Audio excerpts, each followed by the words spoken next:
kumusta? This is the dopamine guy, Mr. ADHD himself, and you are listening to my podcast, Mr. ADHD. If you have ADHD or someone you know has ADHD, or you feel like you have ADHD, then this show is for you. Kaya, kinig na!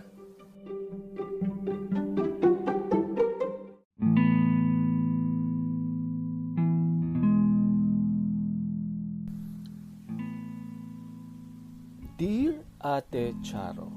Oops, sorry. Wrong channel. Again. For today's episode, we are going to talk about my ADHD diagnosis story.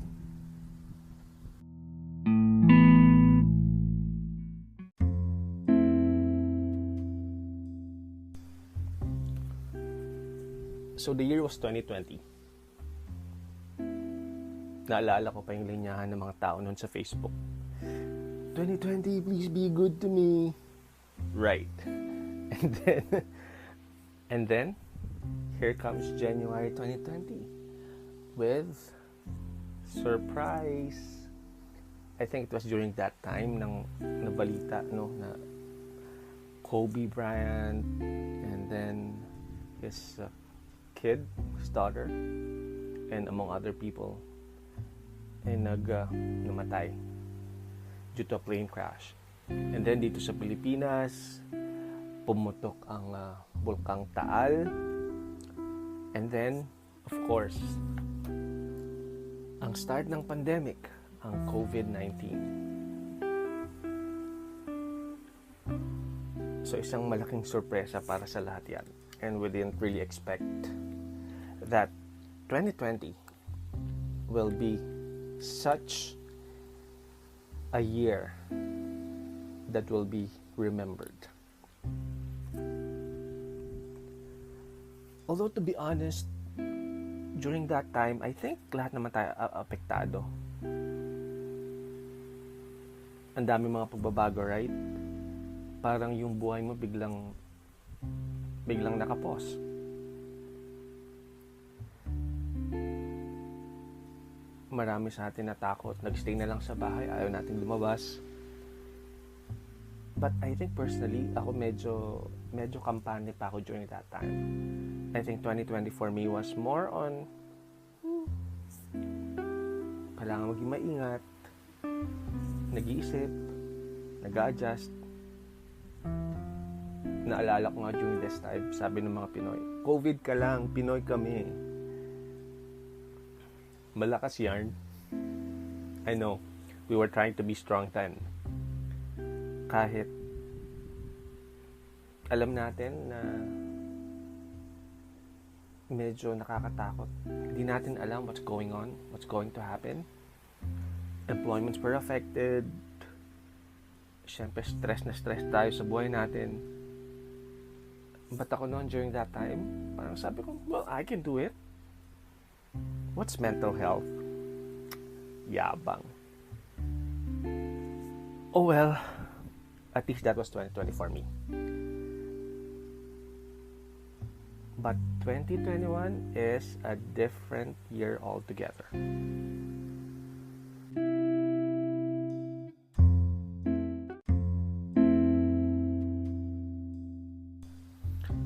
If I were to put a title for my year, for 2021, that is, I would say, ang title nito ay Ang Pagdapa, Bow. This year, actually, it was that time that I was having problems with my business.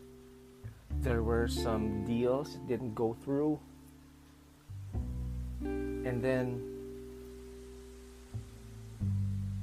the unimaginable. We welcomed COVID-19 sa buhay namin, sa family. It started with me, I think, or my sibling, and then my parents, who are senior citizens, by the way. And it was, I think the strain that time was Delta that was perceived to be highly contagious and nakamamatay. And at this point, wala pang vaccines na available. So imagine the stress that we were going through. We were not able to plan ahead of time. And it was during that time na sobrang peak yung mga hospitals. I remember that we were all so stressed that we had to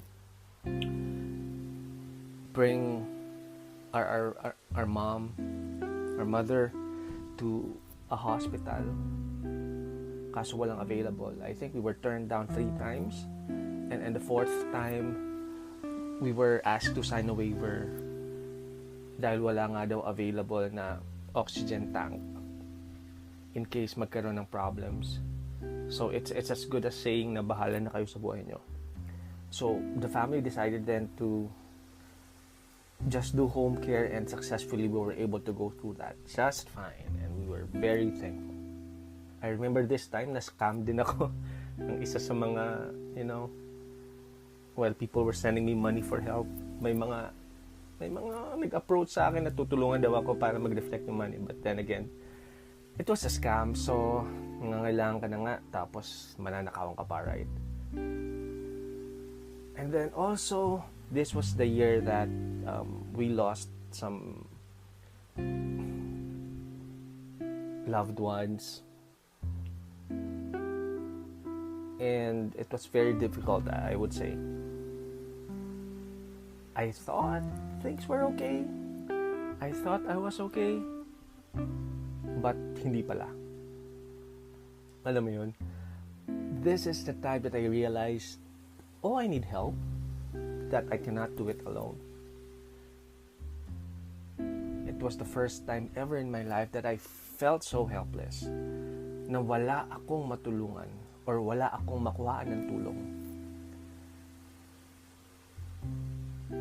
That I had no one else to turn to except for God, and trusting Him that things will turn out well.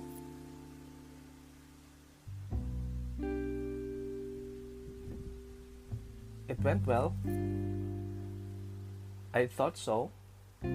But then it was this year that I started feeling feelings which are previously unimaginable. Feelings of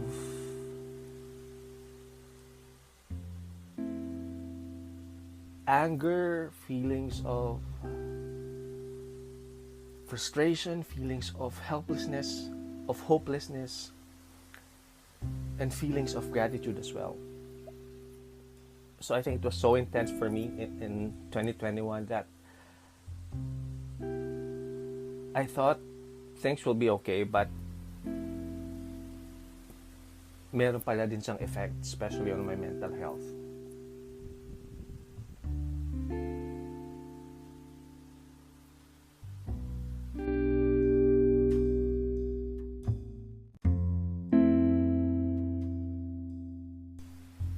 And then 2022 came.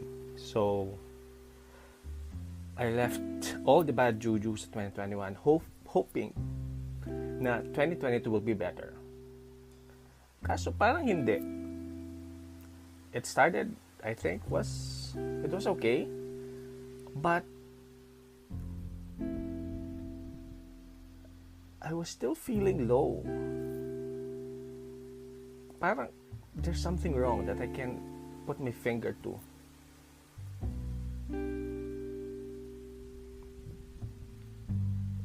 And then I get involved with mental health and become more aware of what's happening with me, with the people around.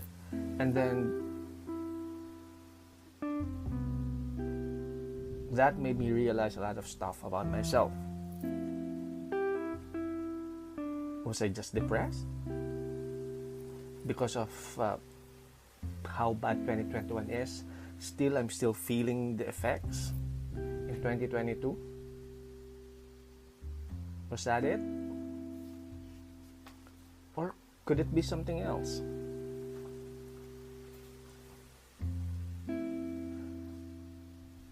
I think what was glaring then is the things that I used to do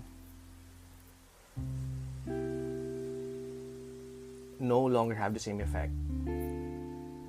My coping mechanisms then that I used,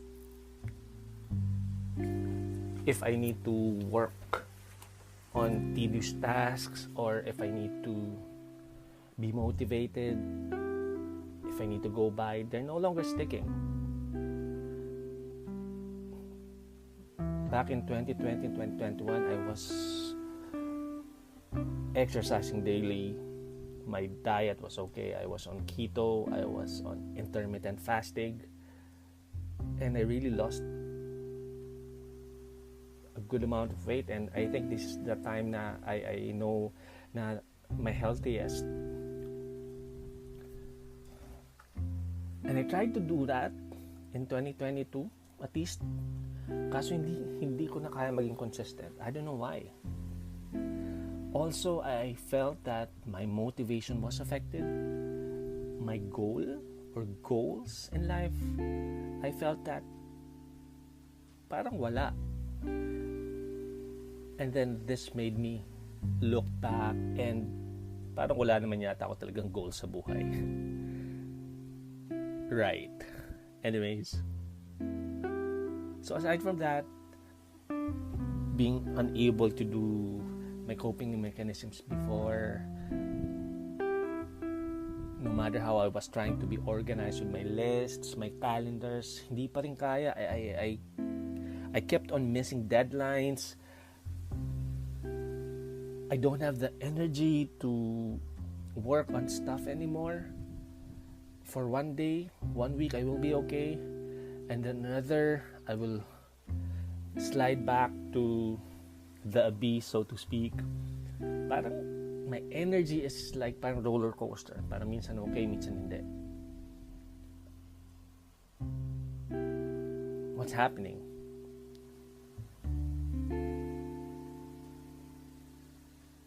So these were the things that made me realize that probably I need help. That I need to talk to someone who knows about what's happening, at least inside my head. Initially, I talked to a psychologist, and then I told that psychologist my problems, what's happening. But, I was dismissed. Sinabi na, nakakanood ka nga ng Netflix, so you don't have any problems, You're just a bad person. Okay, thank you po. I really felt bad and confused with that interaction, especially from a psychologist. But that didn't stop me to really check, to read more on a probable condition that I may be experiencing. And I think this is around that time that I started taking tests online and reading forums, joining forums. And I saw and read from people and their experiences the same things that I experienced, And this is the time also that I decided to talk to a psychiatrist. And I think that was the best decision that I did in 2022, talking to a psychiatrist. Because I remember in July, just before my birthday, I was hesitant to telling this doctor that, I'm having this problem, I'm having problems with my focus, my attention, and it's affecting my work. And I also have some problems dealing with emotions, regulating them. And then I was told that, sir, you have ADHD.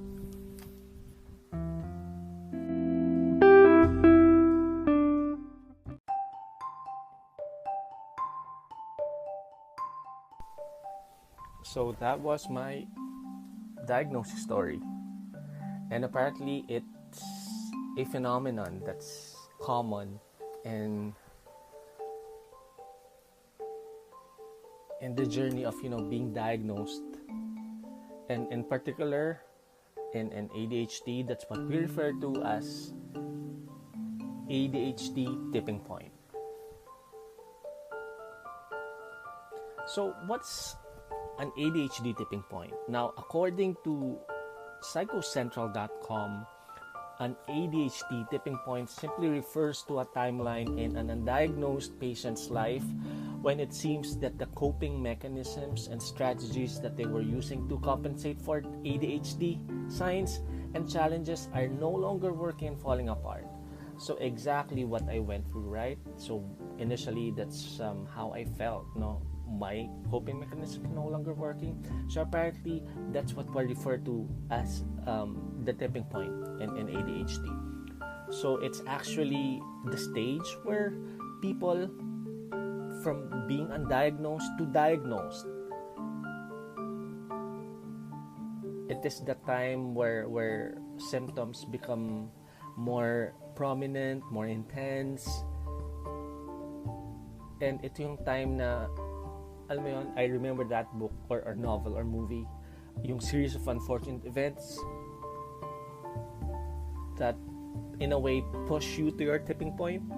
It's like in chemistry or in physics or in everyday life, right? That we talk about boiling point, na parang may hangganan tayo na until such time that we'll be boiling or tipping point in this case.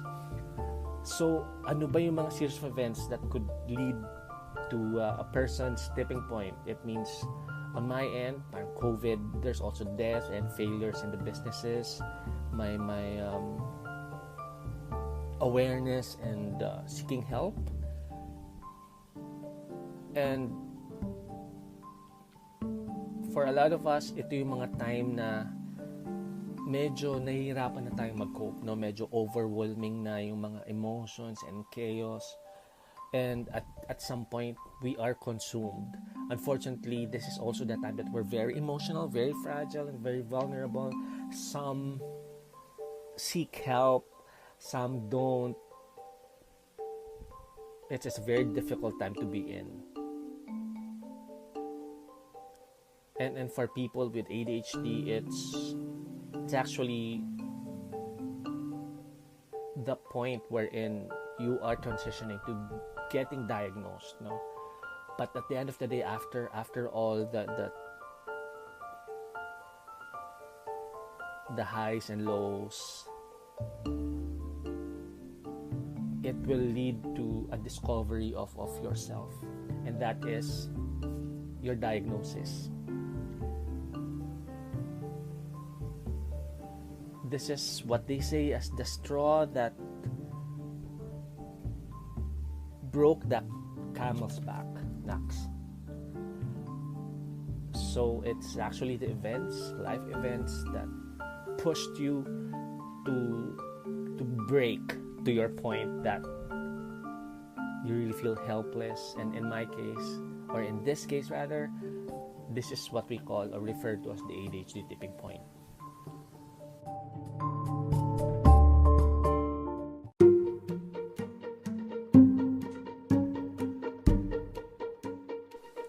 Alright, so there you have it. We talked about my own ADHD diagnosis story, and we talked about ADHD tipping point, which is that phenomenon, that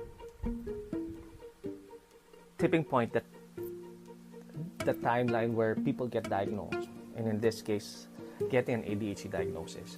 But at the end of it all, iba-iba tayo ng pinagdadaanan, iba-iba tayo individuals. We have our own ways of coping, and we have different thresholds, so to speak, and we have different capacities. So at some point, we will really break, we will really tip. In this case, it's tipping point ADHD Tipping Point. So now I hope you learned something from me today, and if you have ADHD, this is actually a good way to look back to your diagnosis. How was it? What you went through? And this is also a good way to understand more about the condition, and also your journey and how you're going through and how are you doing now. And now, if you suspect yourself of having this condition, then probably this is a good time for you to seek help, no? And I thank you for listening and really understanding. And just this is also my way of saying to you that help is available. Although alam ko here in the Philippines, medyo mahirap talaga. Medyo mahirap yung maghanap ng libreng service, mental health service. And it's also a bit expensive if you will be approaching private practice. But know that there are also ways for us to be diagnosed. And if you support people naman with ADHD or know someone who has ADHD or wala lang, maritest ka lang, gusto mo lang malaman what ADHD is all about, let me tell you one thing, ADHD is real. So I am just one of the many people, one of the stories, a testament to the condition, and I hope listening today would mean something to you. So I would like to thank you for sticking with me for the past 10, 15 minutes, 20 minutes, and I hope you learned something from me. And that's about it. So stay tuned for more episodes about ADHD, this condition, my experiences, my journey. And if you have any topics, reactions, suggestions, please comment. I don't know how, but there is a way for you to comment to this episode, right? Whichever medium you're listening in right now. I would also like to ask from you guys your journey, how you discovered your ADHD. So just comment down below if you can. And of course, don't forget to follow my podcast channel and my YouTube page if you would like more episodes or more videos about ADHD. So that is all, folks. Thank you very much. See you.